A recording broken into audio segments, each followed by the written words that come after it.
नमस्कार. श्री शिवाजी महाविद्यालय परभणी मराठी विभागाच्या वतीनं मी निकिता आसेवार आपणासमोर शिक्षक दिनानिमित्त काही विचार मांडत आहे.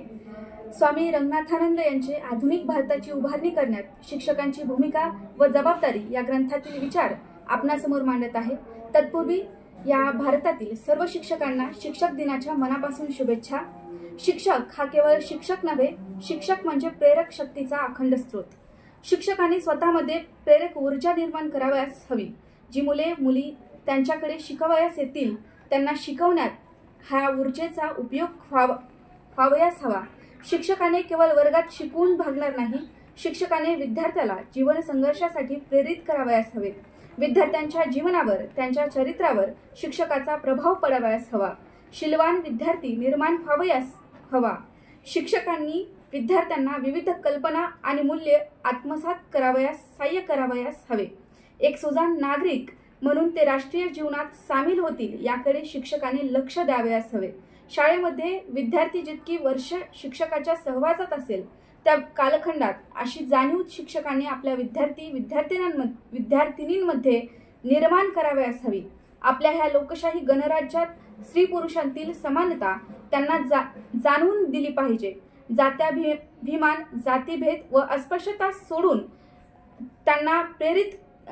देण्यास त्यांना प्रेरित केले पाहिजे. समाजातील भेदाभेद आणि वैर टाकून देण्यास सांगितले पाहिजे.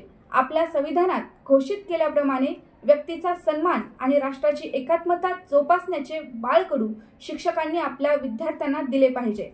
आपल्या राष्ट्रात विविधता आहे. या विविधतेतून एक समन्वित राष्ट्र निर्माण करण्यासाठी युवा शक्ती साधनाभूत ठरेल. या दृष्टीने विद्यार्थ्यांवर शिक्षकांनी संस्कार करावयास हवेत. आपल्या संविधानात ज्या उदात्त मानवी भावना प्रकट झाल्या आहेत त्यांची ओळख विद्यार्थी वर्गास व्हावयास हवी. सामाजिक व राजकीय क्षेत्रात या भावना प्रत्यक्षपणे साकार करण्याचे महत्त्व विद्यार्थ्यांच्या मनावर शिक्षकांना ठसविता आले पाहिजे. तुमचे विद्यार्थी अशा वयोगटातील असतात की त्या वयास चारित्र्यास व राष्ट्रास भावभावनेस पोषक असे गुण ते आपल्या अंगी बांधवू शकतात. नव्या पिढीच्या मुलांमध्ये उच्च दर्जाची चारित्र्य पोषक ऊर्जा असते. शुद्ध राष्ट्रीयत्वाची जाण, लोकशाहीची पक्की बांधिलकी, सामाजिक जबाबदारीची निष्ठा हे सारे गुण सर्व संवर्धित करण्याचे काम आपण करू शकाल आणि त्याद्वारे आपले नवीन शैक्षणिक धोरण आणि त्यासंबंधीचा कृती कार्यक्रम अंमलात आणण्यास आपण सहाय्यभूत ठरू शकता. हे सारे अभ्यासक्रमातील अन्य विषय शिकवण्याबरोबरच आपल्याला करावायचे आहेत. शिक्षकाची राष्ट्रीय जबाबदारी जाणीव येथे प्रकट होऊ शकते. नव्या पिढीतील युवकांची मने घडविणे हे शिक्षकांचे कर्तव्य आहे. मने घडवण्याचे हे काम सकारात्मक असेल.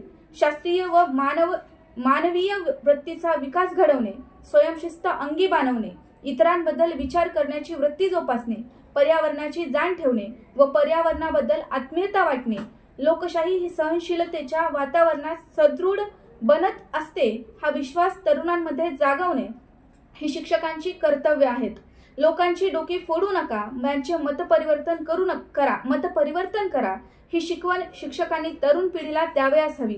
आपली लोकशाही मजबूत करावायची असेल तर शिक्षकांनी विद्यार्थ्यांमध्ये विविध मते व दृष्टिकोन समजून घेण्याची आपली सांस्कृतिक परंपरा त्यांच्या मनावर बिंबवली पाहिजे. त्याचबरोबर त्यांना व्हॉल्टेअर सारख्या आधुनिक विचारवंताच्या विचारांचीही ओळख करून द्यावयास हवी. व्हॉल्टेअरचे एक प्रसिद्ध वाक्य आहे, तुमचे मत मला पटत नाही पण ते मांडण्याच्या तुमच्या हक्कासाठी मी प्राणपणाने लढेन. आज वर्गामध्ये तुम्ही मुलांना काय शिकवता यावर भावी भारत कसा असेल हे अवलंबून आहे. आज शाळेत असणारी मुले नव्या शतकाच्या प्रारंभी राष्ट्राची जबाबदारी आपल्या शिरावर घेण्यायोग्य वयाचे होतील. राष्ट्रनिष्ठा आणि राष्ट्रीय जबाबदारीची जाणीव तुम्ही त्यांच्यामध्ये निर्माण करावयास हवी. गतकाळातील ज्या कोणत्या गोष्टींनी आपण दुबळे झालो असू ते सारे नकारात्मक विचार त्यांच्या मनातून तुम्ही काढून टाकावयास हवेत. आपल्या गतेतिहासात चांगल्या वाईटाची सरमिसळ झाली आहे. त्यातील वाईट आपण टाकून द्यावयास हवे, चांगले ते घ्यावयास हवे. आपल्यात राष्ट्रीय वारसा आपण विवेकीपणे स्वीकारला पाहिजे.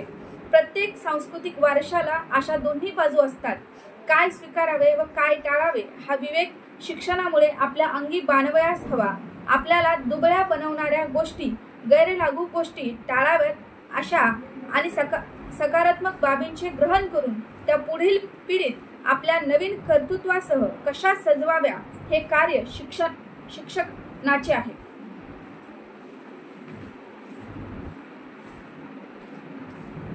व्यक्तीचा विकसित माणूस बनणे. भारताच्या विविध भागातील आपल्या शिक्षकांना मी नेहमीच सांगत असतो की आपण जेव्हा वर्गात शिरता तेव्हा संपूर्ण वर्गाकडे एक दृष्टिक्षेप टाका. विद्यार्थ्यांकडे पहा, आपल्या स्मित हास्याने त्यांना जिंका आणि शांतपणे मनातल्या मनात प्रश्न विचारा. माझ्या समोरील ही मुले कोण आहेत? येथे मी काय करावयास हवे? आपल्या प्रश्नाचे उत्तर आपल्याला आपोआप मिळेल. आपल्या समाजाच्या विविध थरांतून आलेली ही मुले ज्ञानाच्या जिज्ञासेपोटी येथे आली आहेत. शतकानुशतके त्यांना अशी ही संधी मिळाली नव्हती. आपल्या स्वतंत्र भारताचे संविधान त्यांना ह्या संधीची हमी देते. राष्ट्रातील प्रत्येक मुलाला शिक्षण आणि